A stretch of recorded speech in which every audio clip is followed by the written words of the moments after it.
Queria primeiramente, graça e paz, boa noite a todos. Quero agradecer a confiança do pastor Alfredo de ter me convidado para trazer uma palavra. Quero dizer que falar de Jesus para mim, compartilhar a palavra, vai fazer 12 anos que tem sido a coisa mais importante para mim. Porque eu sei de onde Deus me tirou. Eu sei o que Deus fez na minha vida, eu sei de onde Ele me arrancou. E eu queria dizer para você que com a presença do Espírito Santo, há uma oportunidade da gente ter uma vida diferente. Muitas vezes a gente olha a nossa vida e a gente vê ela pegando fogo. Casamento com problemas, circunstâncias financeiras com problemas, um monte de coisas, lutas emocionais, um monte de coisa acontecendo. O problema é que olhar uma casa pegar fogo e simplesmente reclamar e murmurar não vai fazer dela ser apagado, esse fogo. Quando nós olhamos para essa realidade e falamos assim, eu quero construir uma realidade diferente para a minha vida, e quando nós colocamos Jesus nessa história, nessa caminhada, como eu disse, nós temos a oportunidade de ter essa vida transformada. Finalzinho de novembro, para o começo de dezembro, o então presidente dos Estados Unidos, que agora tomou a posse, Donald Trump, ele vai numa entrevista nos Estados Unidos e chega para o entrevistador e fala assim, nós precisamos de pastores com mais poder, que assuma a responsabilidade do Evangelho. Se apagar daquele jeito, não fica ruim, pastor? Fica, então tá bom. Aí ninguém me vê. E aí ele chega e dá essa atacada, dá essa flechada nos pastores americanos. E quando eu estava lendo essa entrevista, confesso que fiquei um pouco assustado, porque estava naquela época, ainda estão falando muito mal dele, não quero entrar nessa questão se é uma pessoa correta ou não é essa a questão, mas eu fiquei tremendamente, confesso, ofendido por essa palavra. Por mais que ele falou lá, eu começo a olhar e estava orando, falei assim, Deus, realmente, muitas vezes nós temos nos acovardados como cristãos, em relação às circunstâncias da nossa vida. Nós temos visto as coisas darem errado, muitas vezes as coisas não caminham da maneira que Deus projetou para a nossa vida por opção nossa, e nós jogamos nas costas de Deus aquilo que Deus fala, filho, é sua escolha, é a sua vida que você tem plantado, plantar é opcional, colher é obrigatório. E eu queria fazer uma pergunta para você nessa noite, como tema dessa palavra. O que você tem feito para que a sua realidade, da sua vida, da sua história, seja diferente? Nós temos ouvido falar da questão da missão, nós temos esses domingos, desde o começo do ano, ouvindo falar sobre missões, e a pastora Thelma falou que a missão é quando nós começamos uma transformação a partir de nós. E eu quero trazer algo para você, meu irmão, que tanto bem quanto mal, ele só age na nossa vida através de uma concessão. Não há uma liberdade dentro de nós se nós não dermos abertura para isso. Não adianta você reclamar, olha, essas coisas estão acontecendo comigo. E a posição que você tem perante essas coisas, é você e eu que escolhemos isso. O problema é que nós estamos vivendo um tempo de um cristianismo fragilizado e acovardado, onde as pessoas estão acostumadas a simplesmente serem frequentadores de cultos, frequentadores de células. Mas quando Deus fala assim, filho, eu quero algo muito além, que complemente o que você aprende no culto, as pessoas falam, eu não quero isso. E aí nós vamos ter um cristianismo de domingo após domingo. O problema é que de domingo até o outro domingo tem uma semana. E a última coisa que você talvez tenha lembrado é de Jesus nesses dias. Você vem para o culto e uma palavra poderosa fala ao seu coração.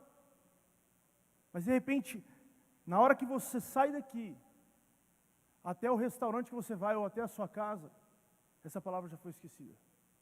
E na segunda-feira, quando você tinha a oportunidade do domingo de ser transformado, de ser alguém, uma pessoa diferente, acordar na segunda-feira alguém transformado, aquela palavra não muda. Não é à toa que nós temos visto tanta gente que levanta suas mãos nos cultos, mas são as mesmas mãos que batem lá fora. São as bocas que cantam aqui, mas são as mesmas bocas que ofendem lá fora. E aí eu te pergunto, é isso que Jesus nos chamou? Foi para isso que Jesus chamou a igreja e falou assim: filhos, eu chamei vocês só para um tempinho de cristianismo, só alguns lancezinhos. Eu estava esses dias assistindo um filme chamado Everest, eu não sei se você já assistiu, e confesso que o filme inteiro é assim, é uma tortura. Você começa a ver os amigos morrendo, as pessoas, elas vão tentando subir, vai perdendo pessoas, o cara às vezes perde um pedaço do dedo, e vai acontecendo, e aquela luta, passa um frio, dorme de qualquer jeito. De repente, quando ele chega no pico da montanha, aí você fala assim, o que ele vai fazer? Ele só coloca uma bandeirinha, tem lá, sei lá, alguns minutinhos para ele ficar, ele tem que ir embora, senão ele vai morrer. E ele desce. Nós temos tratado às vezes nosso cristianismo assim. Nós achamos que Jesus preparou uma montanha e falou assim: você vai sofrer, você vai passar por tanta coisa. E de repente a hora que você chega no ápice de um tempo com Jesus, parece que é só colocar uma bandeirinha e voltar e falar: agora eu vou descer. Enquanto nós temos que entender que Jesus nos convida para uma novidade de vida. Todos os dias Deus nos dá a oportunidade de sermos parecidos com Ele. De sermos convidados a olhar para nós e falar assim: o que há em mim para ser mudado? Sabe, sair dessa questão. Eu tenho orado e tenho falado assim, eu até falei isso hoje de manhã. Pare de amparar o teu cristianismo só nos cultos e nas celas. Jesus é muito mais que isso. Jesus tem um complemento com você. Jesus quer um tempo, uma devocional com você. Jesus quer que você receba tudo isso num culto, mas que você tire tempo de adoração, tempo de louvor no seu dia. O problema é que nós estamos tão ocupados para Deus que a nossa agenda não tem espaço para Ele mais. Nós temos espaço para tudo. E hoje, a grande desculpa das pessoas, confesso que eu luto isso constantemente com essa desculpa também, é que nós não temos tempo para fazer as coisas. Mas é engraçado que quando a gente gosta de jogar bola, ou a gente gosta de fazer outra coisa, a gente arruma tempo. Você sabe por quê? Porque quando a gente tem prazer de fazer alguma coisa, quando a gente gosta de fazer algo, a gente arruma tempo para isso. Talvez nós tenhamos vivido tempos que Timóteo nos trouxe lá atrás, tempos que o amor de muitos esfriariam. E talvez você fale assim: mas é porque as pessoas estão saindo da igreja. E aqueles que estão dentro da igreja, mas estão mortos? Que a Bíblia vai lá em Apocalipse e fala assim: vocês que têm fama de estar vivos, mas estão mortos. Essa realidade precisa mudar no nosso coração. Nós precisamos entender que, se queremos uma vida diferente, precisamos largar velhos hábitos em nós.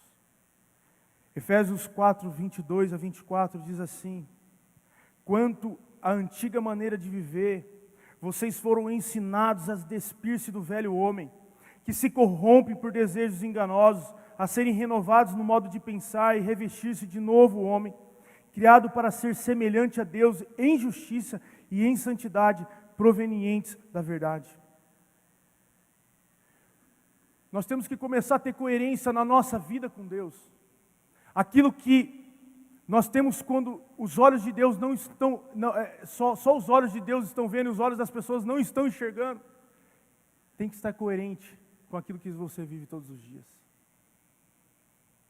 O oculto tem que ser o reflexo do que você traz para os olhos das pessoas. O problema é que nós estamos parando de investir tempo num relacionamento com Deus. Eu quero dizer algo para você. Uma vida normal nunca vai te levar a uma vida extraordinária de Deus. Uma vida rasa Talvez vai te assustar o que vai falar isso para você. Mas uma vida rasa, um cristianismo raso, ele tem prazo de validade. Se você todos os dias não colocar uma brasinha na sua vida, todos os dias colocar um galinho no teu fogo, você pode ter certeza que essa fogueira vai apagar. Aí você vai chegar, a culpa é do pastor, a culpa é de não sei quem, a culpa é do meu líder, a culpa é de não sei... Aí nós vamos colocando culpas, nós vamos jogando culpas, nós vamos depositando, a culpa é de Deus, porque Deus me esqueceu. Aí enquanto Deus vira e fala assim, não fui eu que mudei, quem deixou de me buscar foi vocês. E essa realidade precisa ser quebrada na nossa vida. Quantas vezes nós vamos nos campos de futebol, e parece que quando o cara entra num jogo de futebol, parece que ele se transforma, parece que ele deixa a roupa de cristão lá fora. E aí, se precisar, a mesma boca que fala, Deus, o Senhor é tudo que eu tenho, que meus lábios sejam santificados, é o mesmo que manda aquela pessoa para aquele lugar. É o mesmo que xinga, é o mesmo que ofende. Aí você chega para uma pessoa e fala assim, mas não está certo o que você está fazendo. Aí a resposta é aquela nítida, clara, né? Sou crente, mas não sou besta. É o que mais a gente ouve. Aí eu te pergunto, se você tem feito coisas que não têm agradado a Deus, não é melhor você largar então? Se você não dá conta, larga. Você tem coragem de largar? Porque uma vida com Deus muitas vezes vai te levar a lugares que são contrários aos teus sonhos, para que Deus consiga concretizar os sonhos dele na sua vida. É isso que você quer? A ponto de você chegar para Deus e falar assim, Espírito Santo, eu quero viver algo diferente. Eu estou cansado de ver o meu casamento afundado e colocar a culpa na pessoa que está ao meu lado. Ver o meu filho preso nas drogas e falar assim, olha a vida, que filho indigno. Ao invés de você começar a falar assim, eu vou começar a entrar no meu quarto e vou começar a clamar por ele. Eu quero ver o meu filho salvo. Eu vejo minha mãe aqui hoje e... Estou emocionado de falar, desculpa. Mas foram quantas vezes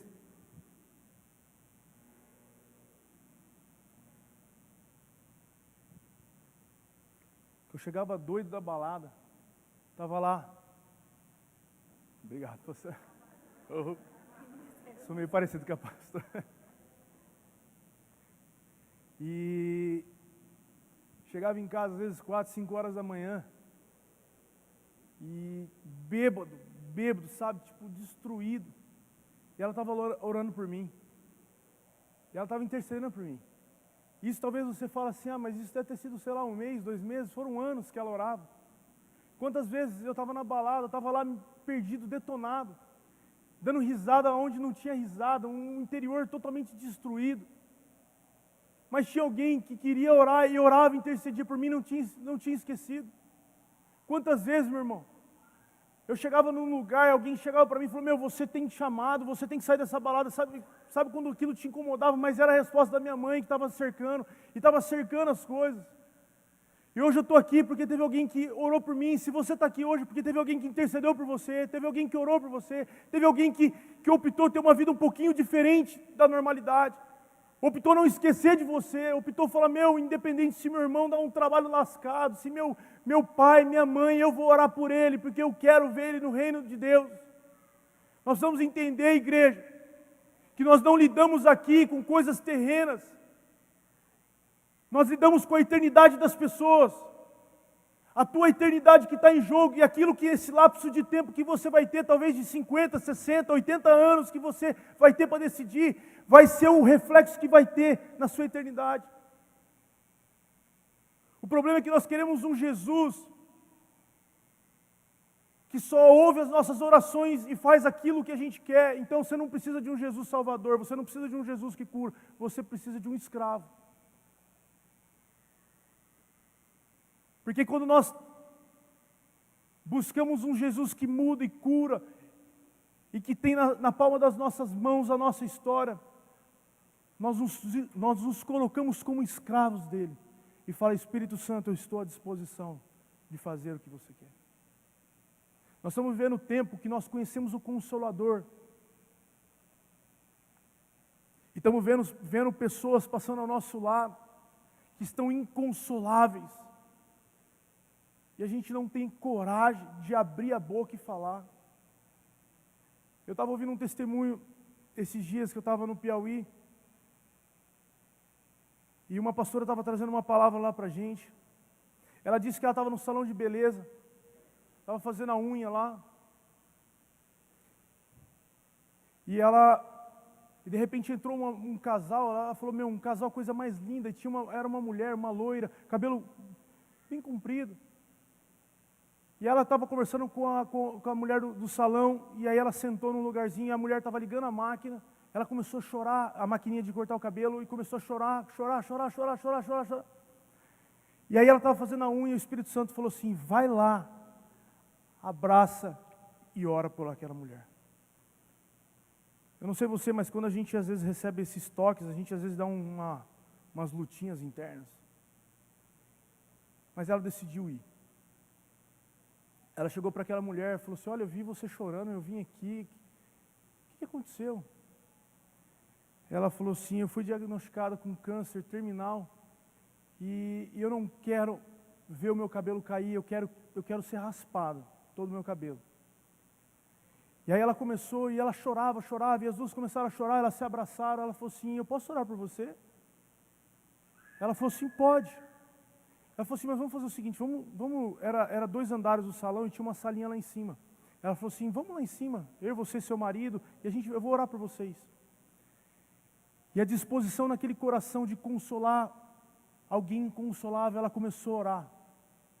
E o marido, ela dizia que o marido estava travado, estava aquela pessoa resistente, e de repente ela começou a falar de Jesus, e aquele marido começou a amolecer. E aquele marido que estava tão resistente começou a perguntar, como é esse Jesus? Ele cura mesmo, ele faz as coisas, ele cura, ele liberta, ele faz isso.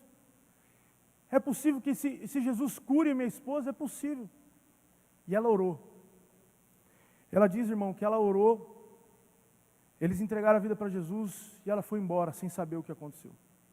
6 meses se passaram, ela estava pregando numa igreja, ela é uma pregadora que prega para o Brasil inteiro. E ela estava numa igreja e quando ela termina o culto, chega essa mulher no final do culto. Falou, pastora, você lembra de mim? Ela falou, desculpa, mas eu confesso, eu vejo tanta pessoa, eu não lembro de você. Ela falou assim, eu sou aquela que você orou no salão por mim. Ela falou, nossa, é mesmo? Ela falou assim, Jesus me curou aquele dia. Eu estou firme na igreja, estou servindo ao Senhor todos os dias aqui, está eu e meu marido, meus filhos, nós estamos servindo ao Senhor. Eu quero falar para você, pastor, eu queria te agradecer, porque aquele dia eu saí de casa chorando, falei para o meu marido, falei, eu quero cortar o cabelo. Ele falou, qual salão nós vamos? Ele falou, nós vamos andar e, sei lá, vamos ver o que acontece. Ela falou assim, foi passando em vários salões. E aí, de repente, ela passou nesse salão, ela sentiu uma voz que ela não sabia. Ela falou, pastor, hoje eu sei o que é o Espírito Santo, mas eu não sabia naquele dia o que era. E ela sentiu uma voz no coração, falou, entra aqui, entra aí, você vai cortar o cabelo aqui. E ela foi curada naquele dia.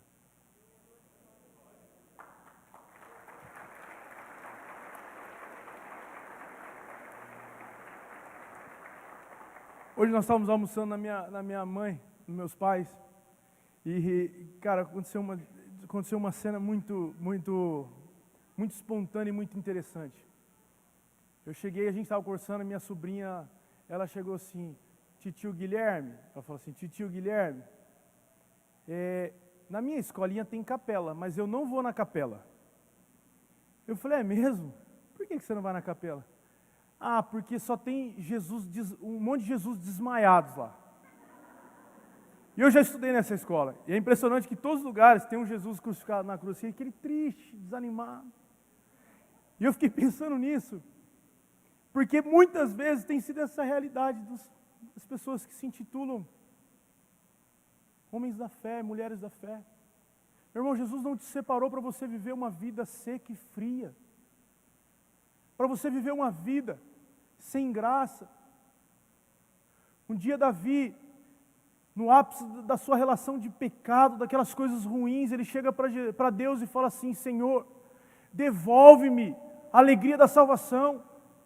Eu quero de novo sentir aquela vibração. O problema é que nós vamos nos amparando no tempo de igreja que você tem. Ah, eu tenho 15 anos, eu tenho 10 anos, eu tenho 20 anos, eu tenho 30 anos, eu conheço. E de repente você vê um novo convertido entregar a vida para Jesus. E ele fala, tudo que eu tenho é Jesus. Aí você chega com aquela frase que mais mata os novos convertidos. Isso é só o começo, depois você vai ver que isso passa. Você sabe o que é isso? São covardes, são assassinos da fé.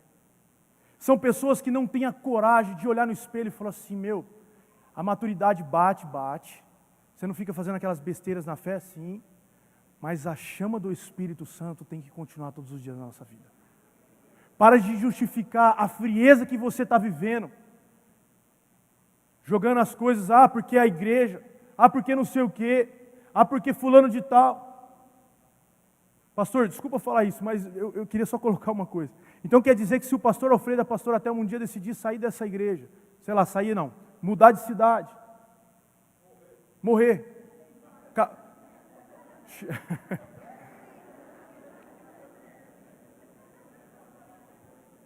Ele que falou morrer, não falei só mudar de cidade. Deus. Opa, amém. Será que se acontecesse isso, acabou? Acabou, tipo, não, agora para onde eu vou? Ixi, agora não. Então a tua fé está amparada nele?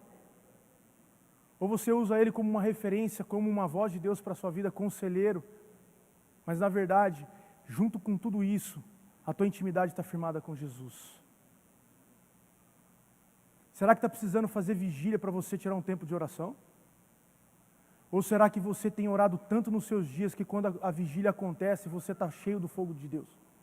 Será que precisa criar uma área social para você ser social?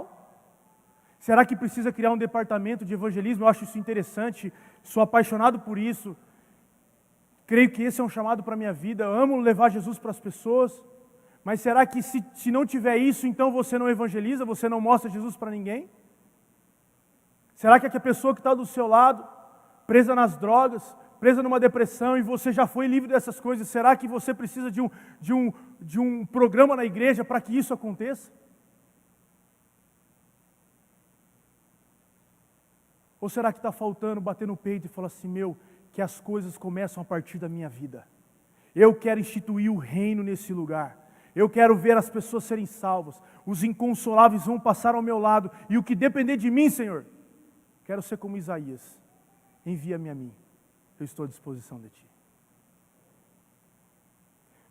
Mas não tem como viver assim com velhos hábitos. Ou a gente rompe, ou a gente começa a entender que nós temos que entrar no nosso quarto e rasgar o nosso coração. Talvez seus olhos já não brilham mais quando fala de Jesus. Não acho que isso é normal não, mas isso tem saída. Começa a colocar só um pouquinho de fogo todos os dias na sua vida. Às vezes alguém me procura e fala, Guilherme, como que eu faço para... Estou me sentindo frio. Eu sempre uso esse exemplo, falo, o gelo só descongela quando ele está ligado a um calor. Começa todos os dias a orar 5, 10 minutinhos do seu dia. Lê um versículo da Bíblia, ou lê esse plano de leitura, tão rapidinho. Tira um dia da semana para você fazer um jejum.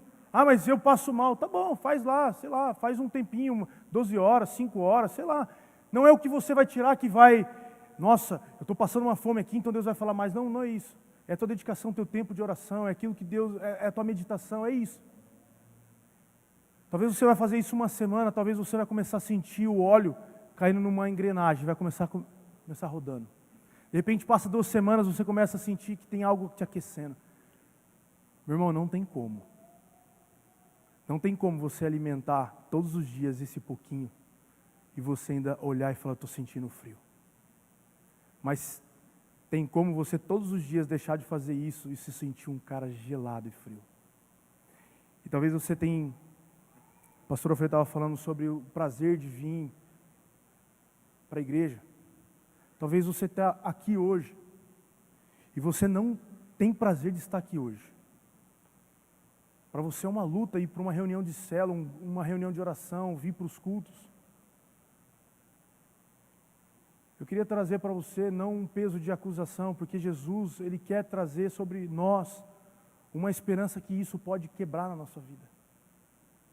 Não importa se você tem um dia de salvação, se você tem anos de salvação, sempre quando nós somos confrontados com a palavra de Deus, com o Espírito Santo, nós temos a oportunidade de termos uma vida cheia de Deus. Nós temos, sabe aquele negócio que você, antes de vir para o culto, você tira um tempo de oração, você ora, e aí quando você vem aqui, você já está quente. E aí você começa a imaginar cada um com um foguinho. É aí que você começa a ver esse culto de domingo, uma grande fogueira. Ah, mas o culto está frio, sei lá, a situação está frio. Será que o fogo está queimando e na verdade você está com alguma camada de proteção que não pega fogo em você?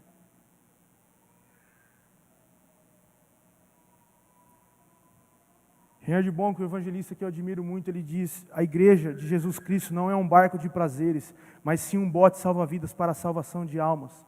John Stott, ele chega e fala: sou cristão não porque a fé cristã é atrativa, mas porque ela é verdadeira. Independente do que você sente, a sua decisão por Jesus tem que ser todos os dias direcionada para Ele. Nós temos que olhar para nós, ter coragem de olhar no espelho e falar: Senhor, eu estou pecando, a minha vida está atolada nessa lama, mas me tira dessa, Senhor. Quando nós começamos a confrontar a nossa vida com o cristianismo, vai parar desses maus exemplos. Assim como uma vez eu vi numa entrevista, um amigo meu, empresário, virou para mim e falou assim: ó, se o cara for crente, eu não contrato. Eu falei: é mesmo? Ele falou assim: é.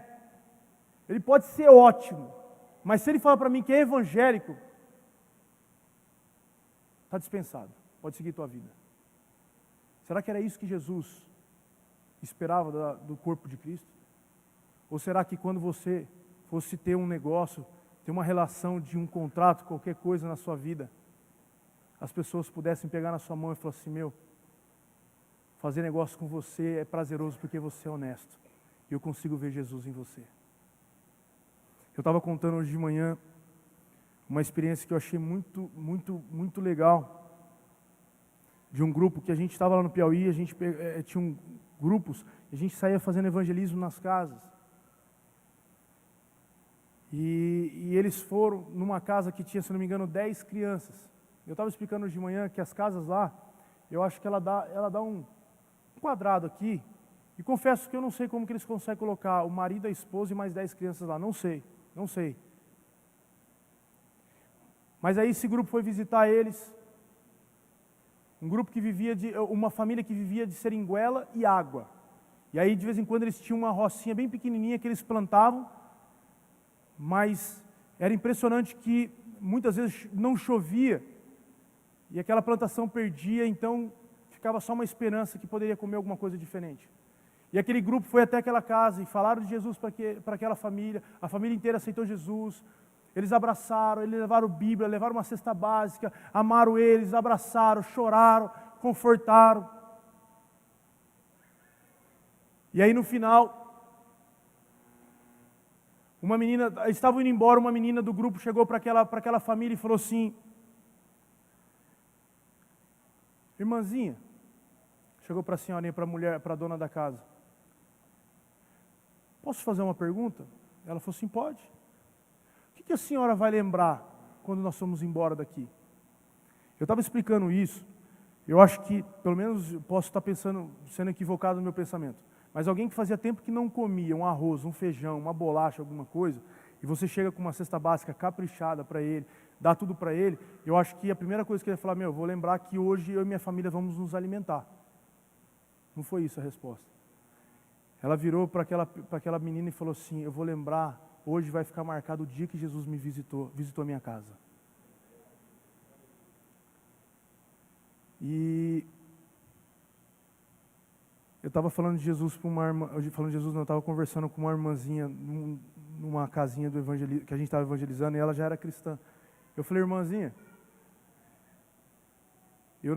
confesso que eu acho que devo ter sido arrogante em falar: olha, vim aqui, sei lá, tive que pegar 3 aviões, andamos de carro, não sei o que, andei quase, sei lá, estou 3.000 quilômetros, sabe? A gente dá uma valorizada assim, 3.000 quilômetros para estar aqui, para dar uma força para você. Ó, eu sei que você é irmã na fé, vamos estar junto, não desiste não.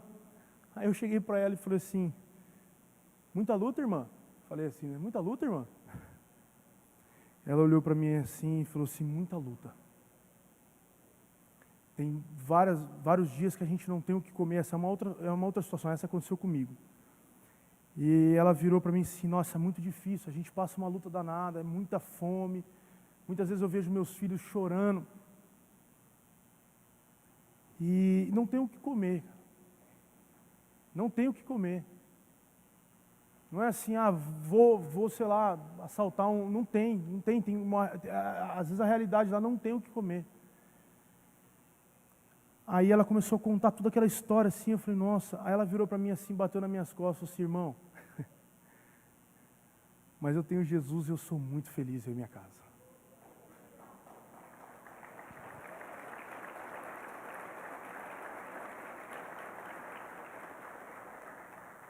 Confesso que eu fiquei envergonhado. E aquele dia Jesus me ensinou, falou, Guilherme, a cesta básica ela alimenta o corpo, mas o único que pode alimentar a alma e o espírito é Jesus. Você pode ir com fome para o céu, mas sem Jesus, aquele é um lugar que você nunca vai estar sem Ele. E o que eu acho impressionante é que nós somos conhecedores da verdade, mas a verdade não está libertando mais, porque nós não estamos dando abertura para isso.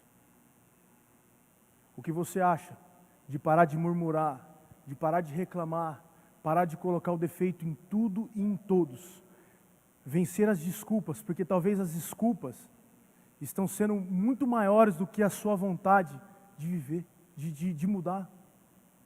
O que você acha de desafiar suas próprias desculpas e falar, Espírito Santo, eu quero eliminar velhos hábitos, eu quero que a minha vida seja coerente com aquilo que eu vivo quando ninguém está vendo.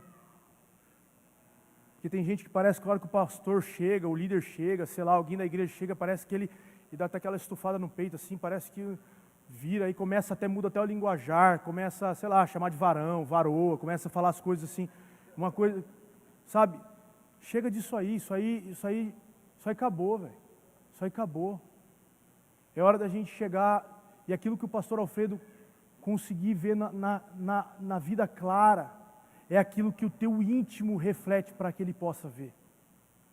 E aí nós vamos começar a ver pessoas olhando para nós e falando assim, olha, tem muito crente sem vergonha aí, que dá nó, que dá calote, mas quando eu tenho uma relação comercial com você, eu consigo ver uma diferença nos teus atos. Às vezes você tem a ideia de evangelismo, de você pegar um panfleto e sair na rua entregando. Eu estava falando isso com a Ellen ontem, a gente estava no churrasco lá na casa de um amigo nosso.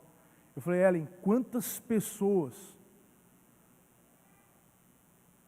Estava rolando louvor, às vezes num culto de jovens, e vinha alguém para frente, e você dava um abraço nele, você não falava uma palavra, e ele falava assim, eu estou sentindo Jesus me abraçar, eu preciso entregar a minha vida para Jesus.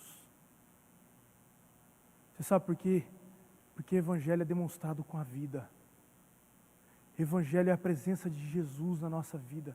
Nós precisamos trazer essa responsabilidade de sermos Jesus aonde estivermos e para quem formos direcionar a nossa vida. Ninguém pode ter o novo se não largar o velho. O novo só vem quando o velho é largado. Que tal, a partir de hoje, se você tem vivido esse congelamento da sua vida, você falar, Senhor, eu quero talvez deixar minha teologia para o momento certo, que eu sou estudado, pós-graduado, quero deixar meus diplomas, porque eu sou doutor em tal área, eu sou isso, eu sou aquilo, ou talvez você não é nada. Mas você vai deixar todas essas coisas de lado e falar, Senhor, eu quero me apresentar, literalmente, na verdade, no sentido da palavra, não, nu para Deus. Fala assim, eu quero me entregar sem aquilo que eu sei fazer, sem aquilo que eu sou reconhecido pelas pessoas aí, mas além de ser um empresário, eu quero ser conhecido como um homem de Deus. Porque um dia, se tiver no meu caixão, essa é uma frase que eu quero ouvir um dia. Se eu estiver lá no caixão, alguém pode falar, esse cara aqui foi, sei lá, fez isso como advogado, fez isso como aquilo, isso. Mas a grande marca dele era porque aonde ele passava, ele era um servo de Jesus. Para mim, já valeria toda a pena. Porque muito mais do que todos os títulos, eu quero ser conhecido todos os dias como alguém que serve a Deus todos os dias da minha vida. Mas para isso, nós temos que sair da normalidade. Nós temos que entender, que eu estava falando isso de manhã, que não existe um remédio mais forte, você pode tomar Rivotril, você pode tomar o que for, do que quando você lê a Bíblia que te dá um sono. Ou eu estou enganado? É impressionante, você está você está naquela ansiedade, alguma coisa, você abre a Bíblia e fala, hoje então então tá bom, Deus está falando aqui, aí você tem assim aquela espiritualidade, assim, você sente aquela presença, você fala assim, já que eu estou sem sono, eu vou dar uma lida na Bíblia. Cara, a hora que você abre assim, você já dá aquela bocejada, já dá aquele sono, como diz, aquele sono louco. Você sabe por quê? Porque quanto mais nós ficarmos longe disso aqui, mais nós vamos perder a oportunidade de sermos parecidos com isso, com essa palavra. Mais nós vamos perder a chance de ter uma vida transformada. Meu irmão, começa a fazer as coisas diferentes. Uma vida cristã, ela tem que ser uma vida radicalmente distinta de uma vida velha. Não adianta você andar com um pé em cada canoa. Não adianta você se adequar com os ambientes. Somos nós que temos que levar Jesus para as pessoas, influenciar as pessoas com a nossa vida cristã, e não as pessoas influenciar a vida delas em nós. Jesus nos convida para essa novidade de vida.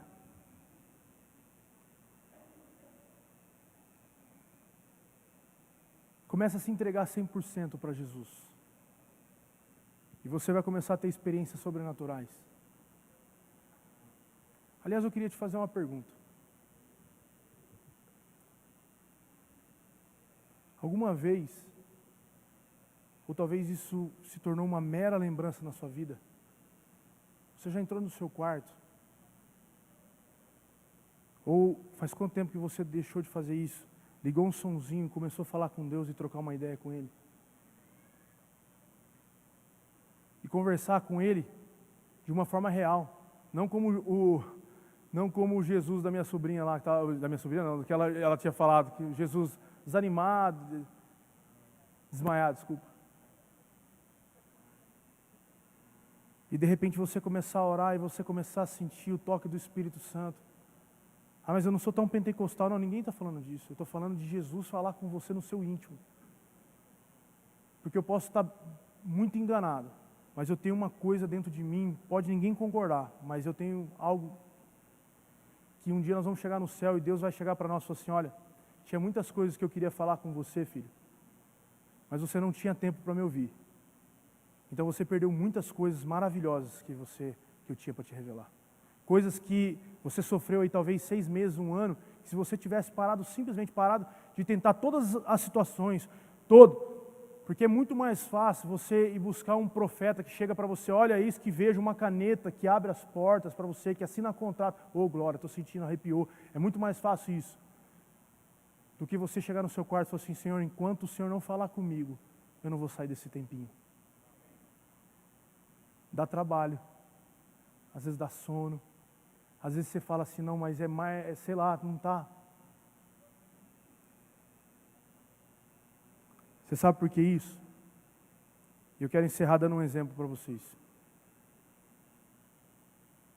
Sabe quando você chega numa roda de alguns amigos, você odeia futebol, você não gosta de jogar bola, tem uma coisa que você não gosta, não suporta, fica vendo, acha uma babaquice. Tem um tio meu que fala, fica aí um monte de tonto correndo atrás de uma bola, tal. Talvez você tenha esse conceito. E de repente você chega numa roda que está o Pinico e o Japa. Para quem não conhece, eles são apaixonados por futebol. O japonês não joga nada, mas ele gosta de falar de futebol, e você fala, se você não conhecer, você acha que ele é o mestre do futebol. Aliás, eu devia devolver uma coisa que lá atrás eu fui ofendido aqui no púlpito, né, de futebol, né, Danão? Mas eu te perdoo. Há muito tempo atrás. Né? Amém, não vou te incluir. E aí, de repente, você chega nesse ambiente e os caras estão ali, é prazeroso para eles. Talvez eles gastam 30, 40, 50 minutos, não é errado, eles gostam de futebol. Eles estão ali falando de futebol, ficam 1 hora. Cara, sabe aquele negócio que você chega e fala assim, meu, não aguento mais, cara. Que conversa chata. Meu, vou sair fora. Talvez é assim que você tem vivido nesses dias. Quando alguém está falando de Jesus, a conversa se torna chata. A Bíblia nos ensina que coisas espirituais só entende espiritualmente. Então, se você está perdendo o prazer por causa disso, é porque você precisa começar a alimentar o teu espírito e deixar da tua carne falar mais forte na sua vida. Eu queria nessa noite orar por você. Eu queria nessa noite, queria chamar o Ministério de Louvor aqui.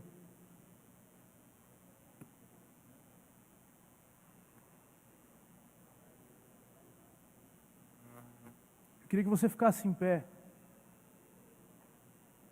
E nós vamos clamar por aquele que muda a nossa vida. Eu quero que você guarde algo para o seu coração. Palavras bonitas não mudam a vida de ninguém. Quem muda tem um nome, é Jesus. É só Ele. Talvez você está esperando uma palavra bombástica. Nossa, eu preciso que arrepiar, cair fogo, alguma coisa. Enquanto Deus fala assim, filho, é na simplicidade que as coisas acontecem. É quando você fecha os teus olhos e começa a confessar a tua vida e fala assim, você começa a confrontar a tua vida e você fala assim, eu estou vivendo uma vida fria. E você olha, não é pecado viver assim, mas é uma opção continuar assim. Porque Jesus quer te aquecer e nessa noite Jesus vai te aquecer. A Bíblia nos ensina que o dia que nós ouvirmos o Evangelho da salvação, da libertação, da cura, esse é o dia que Jesus quer fazer algo na sua vida.